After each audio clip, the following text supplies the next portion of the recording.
painting her toenails by the light of the moon, wishing on a shooting star, humming some old tune. Had a love gone wrong, had a loved her life, she would paint her toenails by the pale moonlight. Okay, YouTube fans, today we're going to be actually interviewing Michael Buffalo Smith, the ambassador of Southern Rock, turning the tables a little bit, him being the subject of the interview today because he's got a very extensive career as a musician, an author, and also an interviewer. And I want everybody to know about him, what he actually does in his own right as an artist, so you can understand where he's coming from when he interviews the artists that you know and love on this website, on this YouTube channel, excuse me. Michael, tell us a little bit about your musical influences coming up in Spartanburg, South Carolina. Well, first of all, Richard, I want to thank you for doing this, buddy. I appreciate it very much. As one Smith to another. I, growing up in Spartanburg, going all the way back, the earliest influences I can remember were from my mom and dad's music. My mom was into Elvis Presley, and also she liked Marty Robbins a lot, Eddie Arnold. Dad was into country, Hank Snow, Ernest Tubb, and later on, Merle Haggard, and of course he was always into Johnny Cash. So I was getting it from different, pop and country kind of things. And then I always say my musical influences all really came between the years of 1972 and 77. That's when I was listening to WORD radio all the time. Yes, kids, we used to listen to AM radio, and they played all the stuff that you hear now on the classic rock stations and more. So I was into so many different kinds of music, and it all influenced me. I went through phases of loving everything from Deep Purple and Black Sabbath and Grand Funk Railroad, of course, as your shirt has got the greatest song they ever done on it. So many of those great bands, man, golly. And Alice Cooper, I love the theatrical parts of all that. And later on, of course, Kiss. But that wasn't until, later on when they came around, 75, 74, 75. And you take all that rock and roll influence and you blend it with country. My dad had me listening to 8-track tapes with him of Merle Haggard, Charlie Pride, and Statler Brothers. And in turn, I had him listening to Zeppelin. I got my dad listening to the New York Dolls. And he never could get behind Kiss until they did Beth. And when they did Beth, my parents thought, oh, well, maybe they're not that bad after all. That kind of thing. Like Come On and Love Me. I played that for her off of the Alive album. She said, that's pretty good. I actually like that. Yeah, well, I mean, Kiss was basically just a boogie rock band, man. I mean, the theatrics, if you take the theatrics away, they were just playing good old fashioned boogie rock and roll. I mean, that's what we all loved anyway, all the way back to before my time, back with Chuck Berry and Bill Haley and everything. It's just the rock and roll, So I blended all that stuff together to answer your question, to make a short story long, as I tend to do. And later on, I would get into songwriters, like John Prine and people like that. Of course, Bob Dylan and different folks like that. But so it all kind of blends together. And I really didn't get into the Southern rock thing that much until high school, probably about 1972. A friend of mine loaned me an album called At Fillmore East by the Allman Brothers Band. And he let me take it home back in the days when you did things like that. And I took it home and listened to it, and I was like, wow, we got a whole side of an album that's just one song. I've never seen anything like it. And he also turned me on to a band called Rare Earth that did kind of the same thing. But all that stuff of the Southern rock stuff came from that. And around that same time, say 73, I had already been kind of, as a 15-year-old, sneaking into clubs in Spartanburg like Uncle Sam's on Asheville Highway and the Midnight Sun to see Toy Factory, which was Toy Caldwell's band before Marshall Tucker. Mm. So when Marshall Tucker band announced in Spartanburg Herald that they were coming out with an album, I got behind all that. I got behind all of it at that period of time. Charlie Daniels, another friend loaned me an 8-track tape of Leonard Skinner called Pronounced Leonard Skinner. And so I got into that. So anyway, all that stuff just kind of mixes around in my mind and still does to this day. I like a little bit of everything. I like, I've heard your acoustic version of Fire on the Mountain, and I absolutely love it. I don't know if you ever put that on a CD, but I'd like to hope one day that you do, because I wish the people could hear that. It's a great version of that song, I think. Well, I appreciate that. Thank you. And I'm happy to say this. I'm happy to say the guy that wrote it, the late George McCorkle, was a good friend of mine, and I'm very happy that he got to hear me do. I was nervous, but he got to hear me do it, and he said that he really liked the way I did his song, and that was quite an honor. Really was.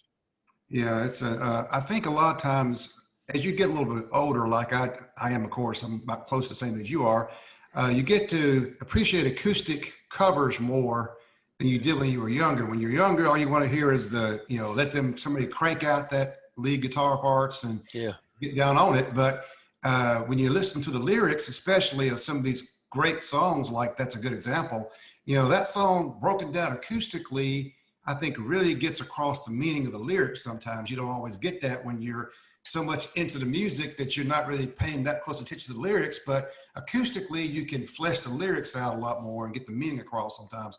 And I really like your version of that song. I also like some of your other songs that are original material. I like that Into the Light song that you did. Can you tell us about that a little bit and where you can find that? Oh, okay.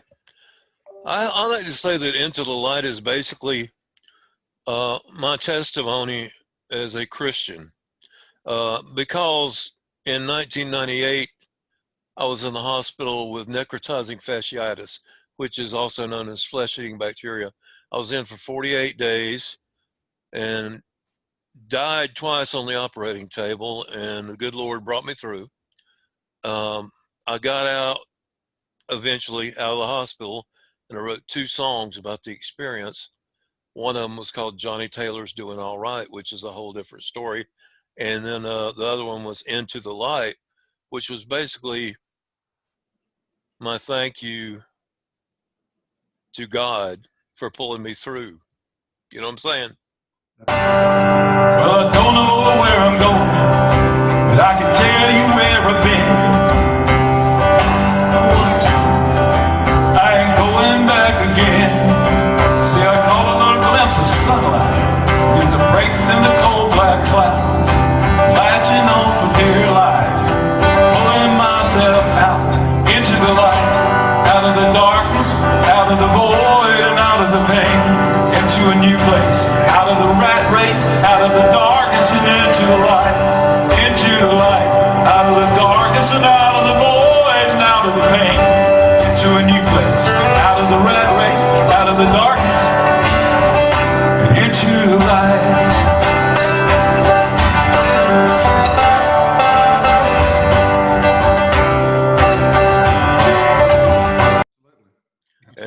And every time I do it, anytime, every gig I've had since I wrote it, I play that song usually as my last song, unless I do Bob Dylan's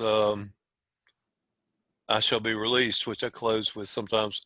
But the Into the Light, it never fails that I get choked up while I'm singing it, because that song came from my heart.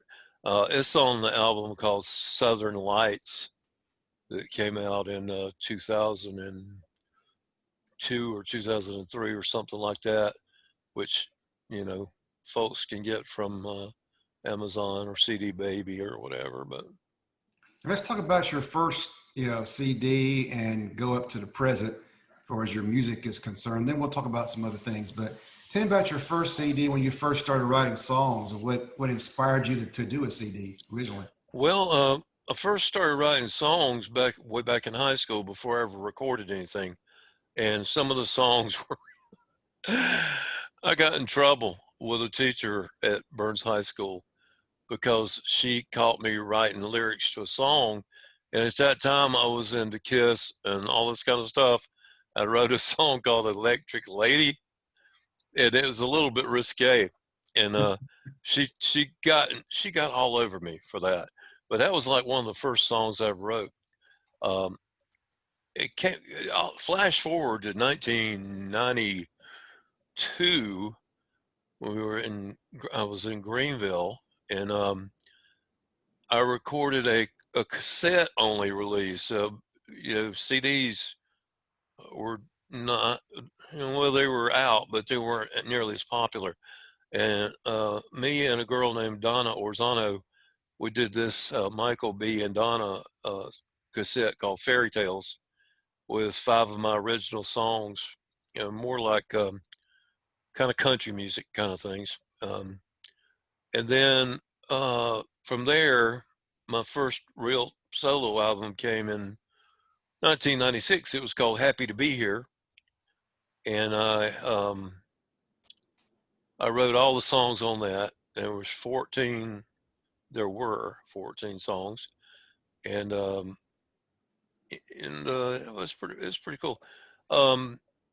Then by happenstance, I ended up in Lincoln, Nebraska, on an assignment for Gold Mine magazine, and I had met a guy up there named Bobby Lowell, who's passed on now, but he was a rockabilly star, and he kept telling me that he liked my singing, and he said, "You really need to sing blues because you got a blues voice."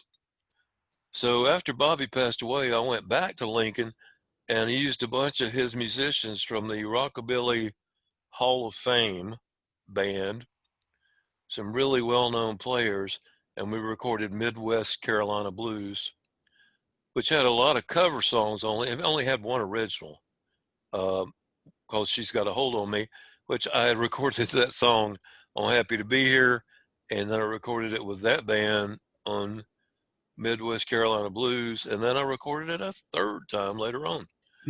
But the Midwest Carolina Blues, and then from there it was on to Southern Lights, like I say, in 2003, and with Into the Light and all that stuff.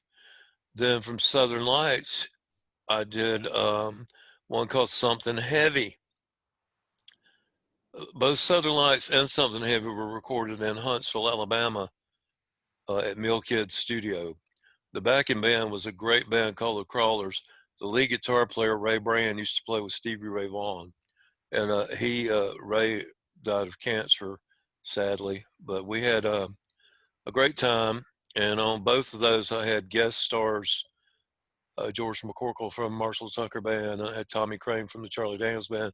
And I had JoJo Billingsley from Leonard Skinner. And I had Pete Carr, who just passed away last year, who played with on all the Bob Seger albums. He did all the lead that you hear on Main Street and all that stuff. So he played on my albums too.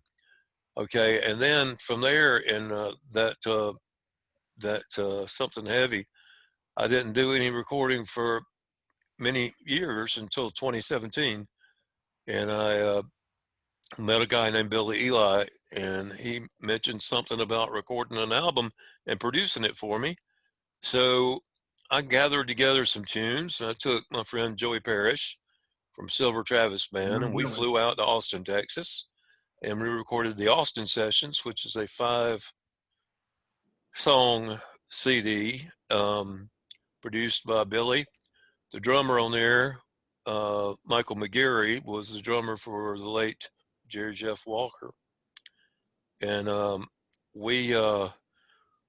did several songs on there, including a remake of Smell All the Roses, which was on my Happy to Be Here album. And also a song I wrote about my love of the movie Sling Blade. The character in there, Carl Childers, I wrote a song about him called Carl Childers Blues. And I had another song that I wrote for my late wife, Jill. It was called Painting Her Toenails, all about looking out on the porch one night. She was out there under the harvest moon with those toe separator, and painting her toenails, talking on the phone, and sipping on a glass of wine. And I said, that'd make a good song. Yeah. So I did that one. And then the next year, my dream came true. I'd actually dreamed of doing this, making it back to Macon 10 years prior. And my wife, Jill, had taken the photos for the album cover of my stepdaughter, Hannah, and her daughter 10 years prior. And I didn't even know Paul Hornsby, or, I just kind of was like putting the cart ahead of the horse. And I had all that on hand, and I had the songs. So eventually I just asked Paul Hornsby, of course, he produced all the Marshall Tucker albums and Charlie Daniels. And lo and behold, he agreed to produce my record and played piano on it and everything. And then we had Tommy Talton that played with Cowboy and also played with Greg Allman, playing some Killer Slide. And a great blues singer named E.G. Kite was on there. And of course, Joey Parrish, my go-to bass player, one of my very best friends. He's just a good guy. So anyway, that brings it up to now. And I have a dream. I have a dream. I had a band in the 80s called Buffalo Hut Coalition. Well, our drummer, Dave Haddix, passed away late last year. And my buddy Greg Urey and I are talking about taking the rest of us, as Joey was in the band too, and doing a Buffalo Hut Coalition CD in tribute to Dave. And if we do, I'm going to ask Paul T. Riddle to play some drums on it, because he was great friends with Dave. And of course, Dave taught Paul how to play drums. So that's an interesting little bit there, but hopefully we'll get to do that. I don't know, the music industry right now, I don't know if it's worth cutting CDs, because you end up just with boxes of CDs. People don't really want to buy them. They want to download things, and I'm an old guy. I like to hold product in my hand and read the liner notes, and I would prefer it if it was the LPs, but Yeah. I'll take a CD too. Yeah. It's very difficult for even new artists to get heard or to get any type of living off of music for that same reason. It's just, people download things, they don't pay for product anymore. Steal it from me, or I don't know what. They don't even consider it stealing. They think that music should be free, but then you can't go to a doctor and go, hey, my doctor visit should be free. Well, they don't think about artists needing to make money too, Just compare the quality of the music from the 70s and the 60s to what we have now. I mean, there are some great artists out there now. I don't want to say a few, yeah, because there are some current artists that I think are very talented and very good musicians. But I mean, I was talking about that song you said a little while ago that was on like one long single. I'm a big Pink Floyd fan, and on the Animals CD, there's one entire side of the LP is dogs. Yeah, I love it.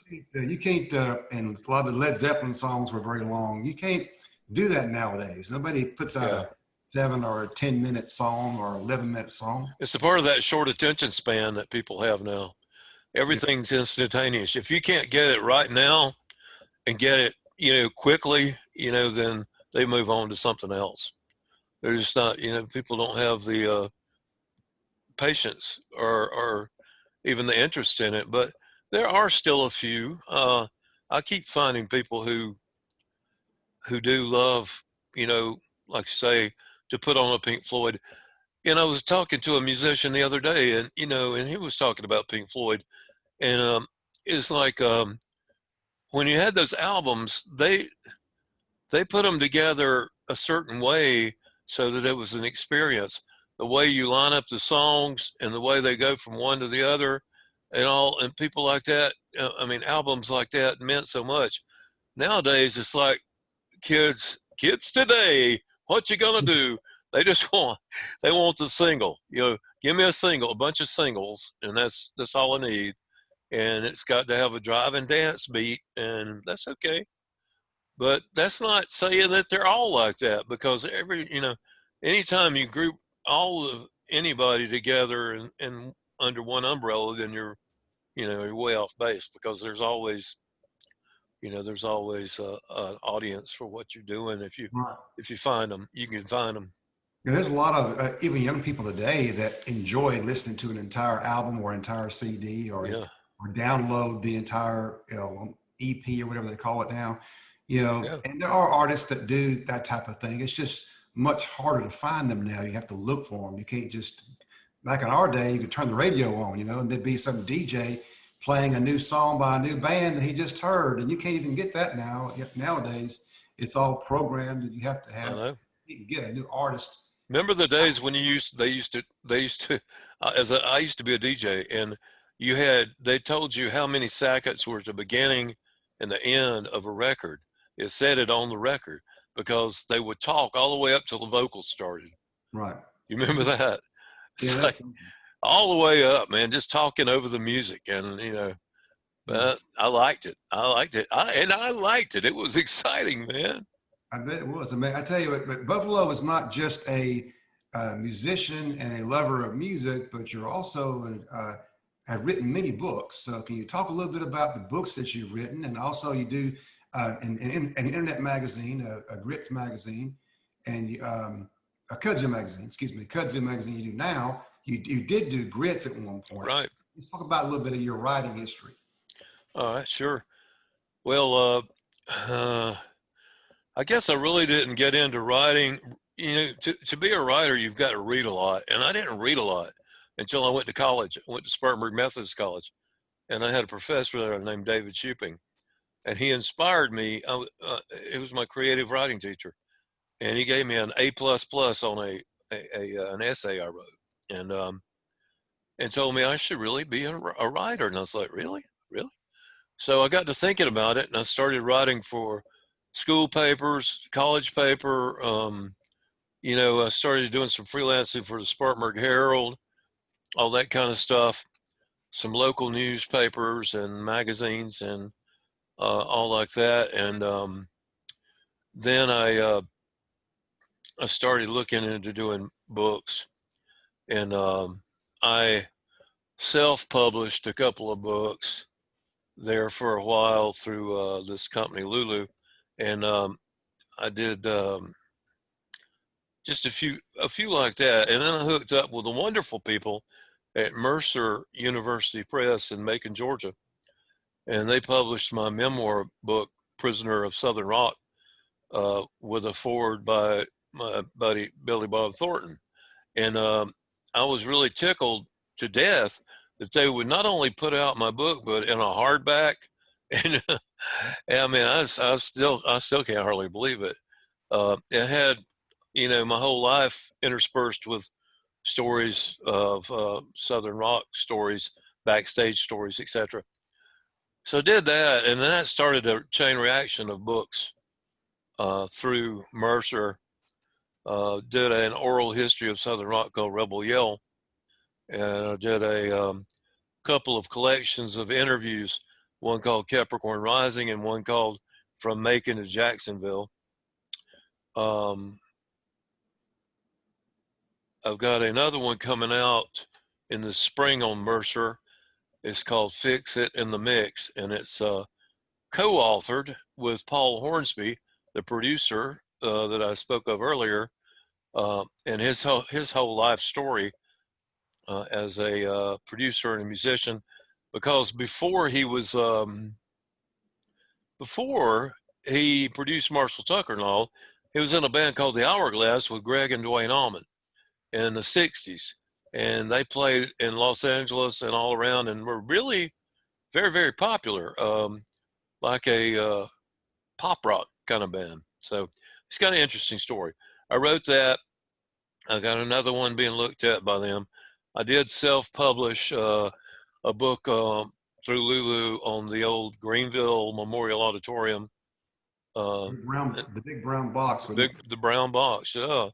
And then I got another one a that I brown did. box. Yeah, man, I spent way too much time and money at that place. Between rock and roll and wrestling, you know. But we used to go to wrestling every Monday night. That's a whole nother story. But the other one I did self-published a little book I did on Kiss called First Kiss, and it just recounts all my experiences through you know, all through the years as a fan, and then finally getting to meet and interview Gene Simmons and Peter Criss and all that kind of stuff. You know, it's kind of cool. Um, but I'm still working on other books, and I'm also working on. I've got a book a book of short stories, fiction, that I've been wanting to get published. I haven't tried. I've been so busy with everything else, but I'm going to try and get that done.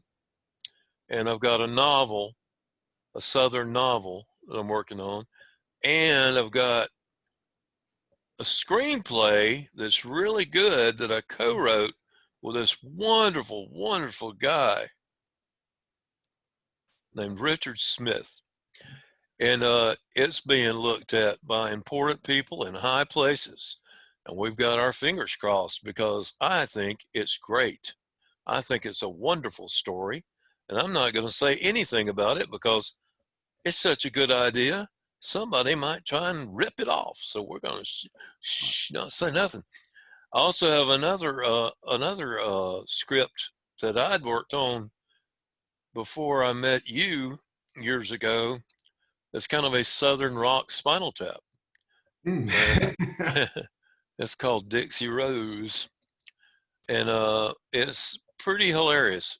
So, you know, there's plenty of things to do. And also, and I'd be remiss if I didn't mention that I'm working with Robin Fenter, whose dad was one of the co-founder of Capricorn Records, Right. Frank Fenter. I'm working with Rob on a book. Well, I'm writing it, but he's advising about Capricorn Records and Macon, Georgia, and the history of Southern rock from that perspective. And also, we're working on a deal with to do either a miniseries or a DVD or something, a documentary to go along with it, and a soundtrack album. So if that's not enough to keep a person busy, what is? Well, you also have Kudzu Magazine, your internet Yeah, magazine. exactly. Yeah, I'm sorry, I forgot about that. I do that every 2 or 3 months, and that came off of the years when I did Grits. Started in 1998, like I said earlier about the hospitalization thing in '98, and when I was flat on my back, I was just laying in bed working on the computer beside the bed, and that's when I first got heavily into the internet and started something called Hot Grits, and it was a Southern rock fanzine kind of thing online. And from there, it ended up one thing led to another, and then my friend Marshall Chapman, a singer-songwriter from Spartanburg who lives in Nashville, she suggested that I change the name to Grits with a Z, Gritz, and I did, and it started really taking off on the internet, and it got to the point where there was a demand for a print magazine. So we did Grits in print for 3 years, and I was really proud of it. But then came the crash of everything. Around the time the housing crashed, everything, the paper cost of paper went through the roof, and we could no longer afford to publish it. So all that fell apart at the seams, and after picking up the pieces, I started this online magazine called Kudzu, which is now publishing its 40th issue, and Mm. lots of interviews and reviews and food articles, just all kinds of things. It's just I've got a good story to tell about kudzu. Years all ago, my right. mom was working with the Shriners Hospital with the Shriners Celebrity Golf Tournament, and she had to go to the airport to pick up McMurray from My Three Sons. Fred McMurray. McMurray, yeah, him and his wife. She's also an actress, and of course they're from California. And she went to pick him up, and then she was riding them back to this. I think it was either Greenville or Spartanburg, one where they had the actual golf tournament. Fred's wife says, "Boy, what lovely ivy you have around here." And of course, she's referring to kudzu. Ivy. Those Yeah. people who don't know about what kudzu is, maybe watching this from another part of the country, kudzu is I think a Japanese ivy that basically is an invasive species. It was brought here originally to try to control erosion. You know, they wash off and run off. It's very good at doing that. The problem is it's very difficult to kill and get rid of. And you cannot, it's actually good protein for animals, but it's so tough, you can't cut it with a mechanical combine or harvesting device.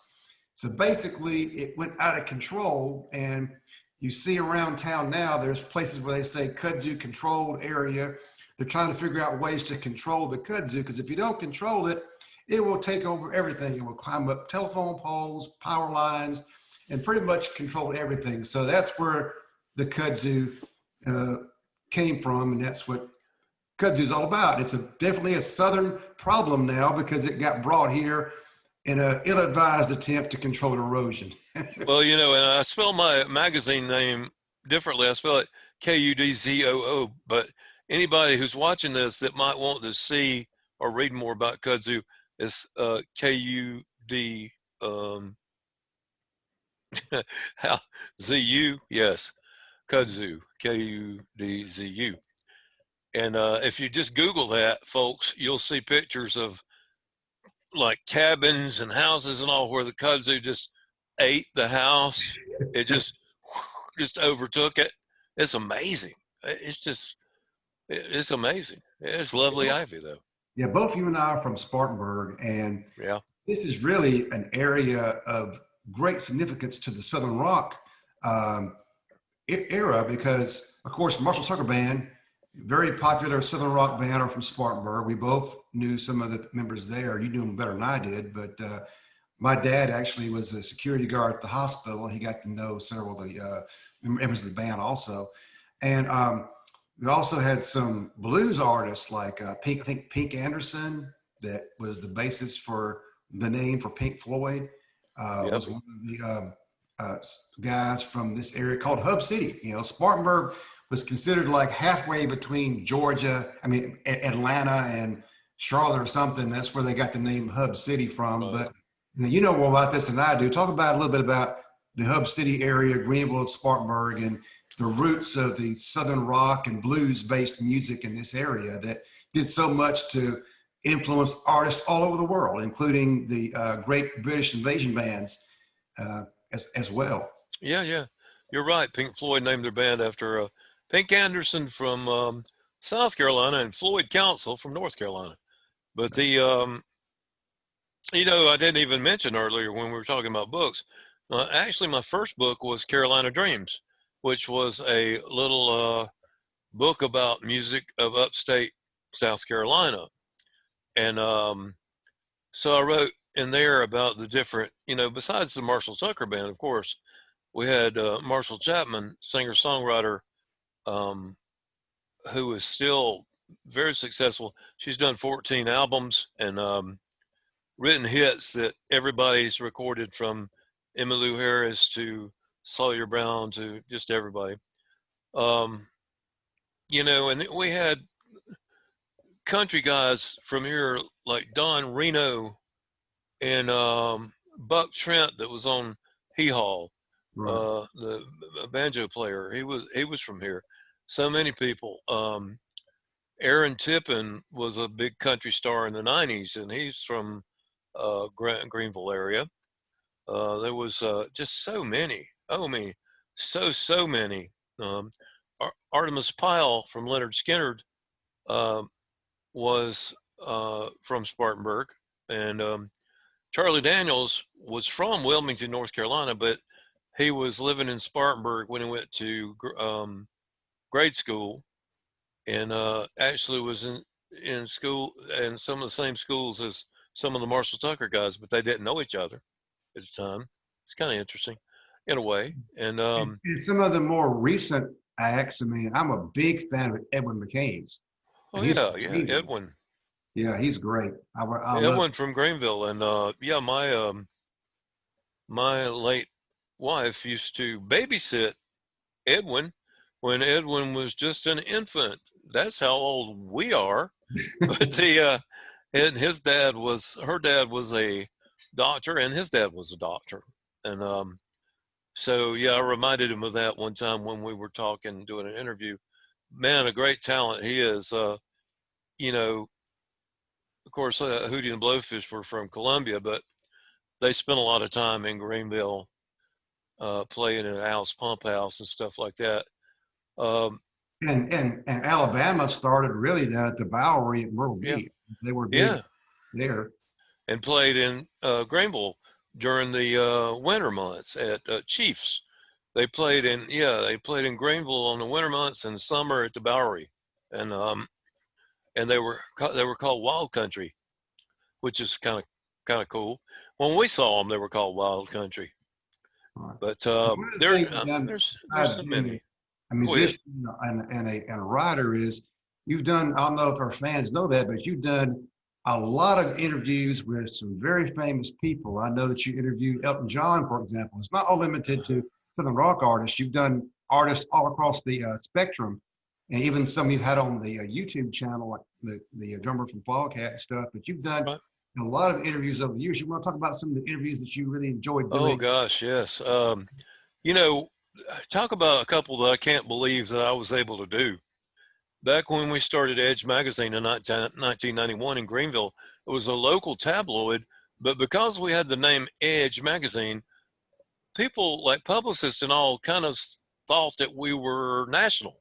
I never said we were national, but I would do, that walk fast and carry a briefcase. I would just call up and go, yes, this is Michael Smith from Edge magazine, and I'd like to see if I could schedule an interview.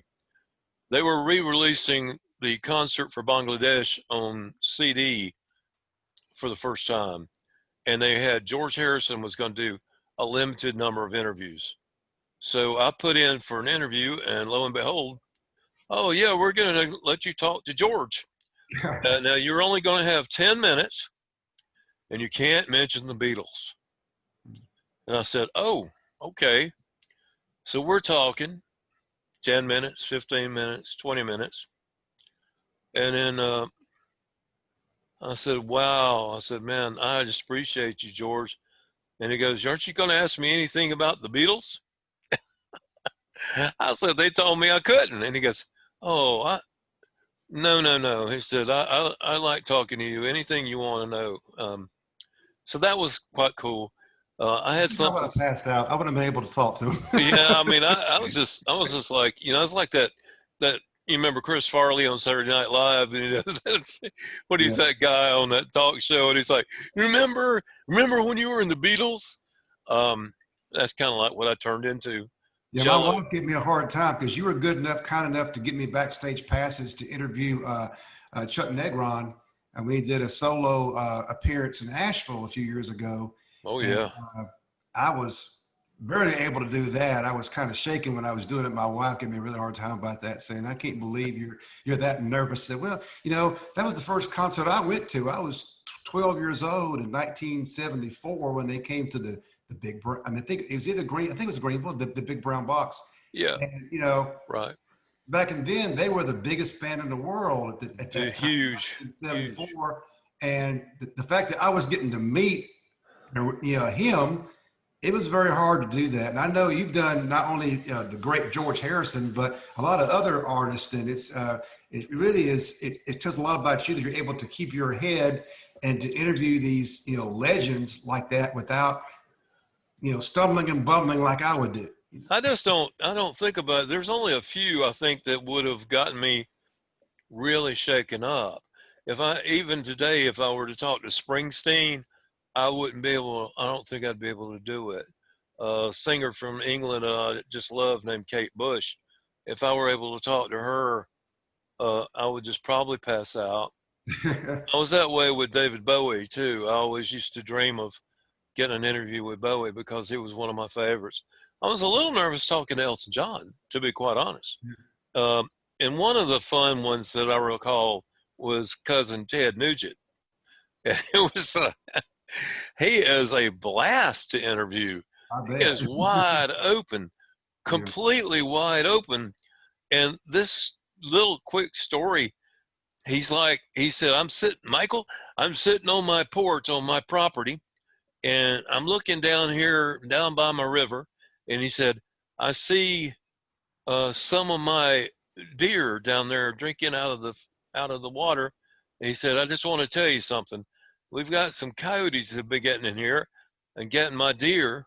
And he said, if we're talking and I have to set the phone down real quick and you hear the sound of small arms fire, I will be right back. And I was like, oh, he's just full of it. So he's talking, and pretty soon he goes, Michael, hold on.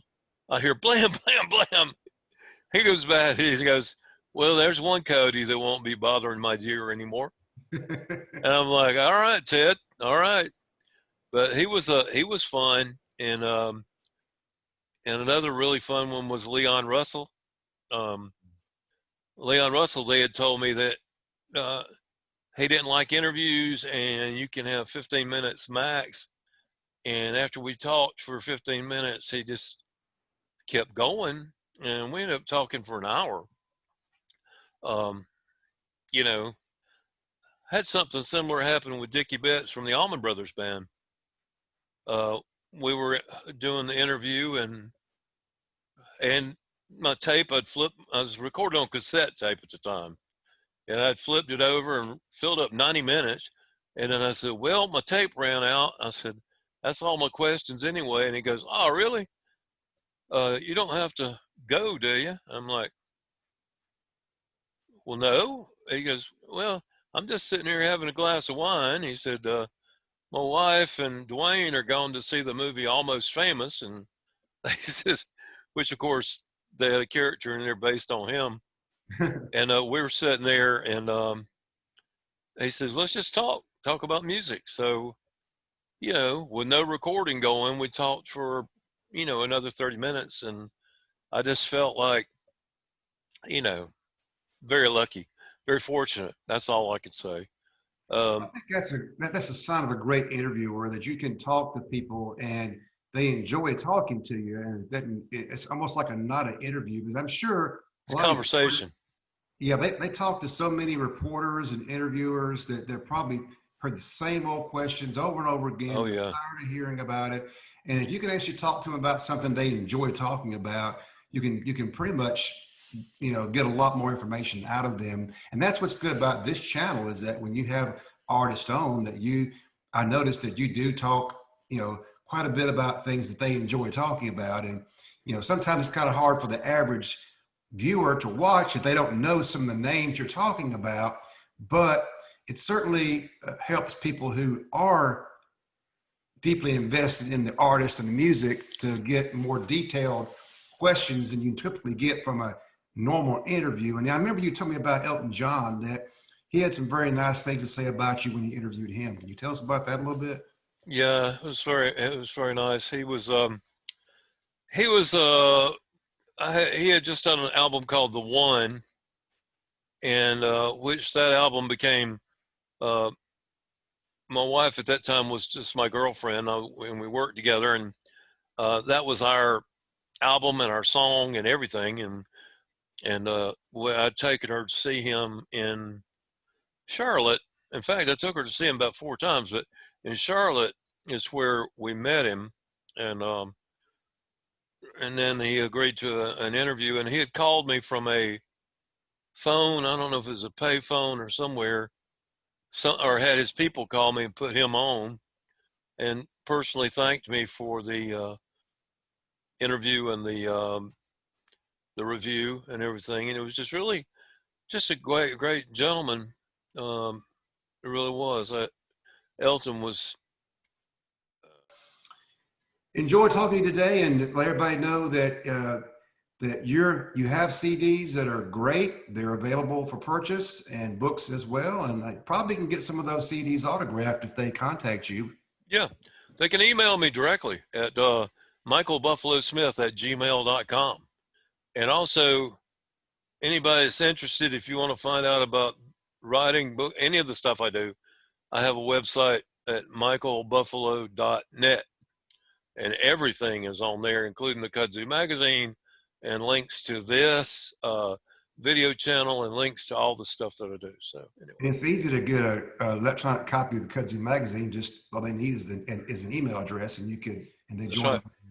the list right. And follow me on Facebook, and follow me on Facebook, because every time I put a new issue out, I put a link right there on the front page, and it's all you got to do is click on it and read it online. It's like a flip page magazine. It's not like a regular website. It's like reading a magazine that you can just flip the pages, but it's virtual, you know. Definitely subscribe to this channel. You'll get to see a lot more content. We'll get some more artists that you enjoy. And I guess put in the comments if any artists, especially Southern rock artists, that you would like for us to try to contact about Buffalo interviewing them. I'm sure we can make an attempt to do so. Making it back to Macon. Give me some grits, gravy, and bacon. Just a little something to tide me over. The Mama Louise and the H&H Open. She got fried chicken and pinto beans, hot cornbread, sweet iced tea. Everything that a body needs. That's why I'm making it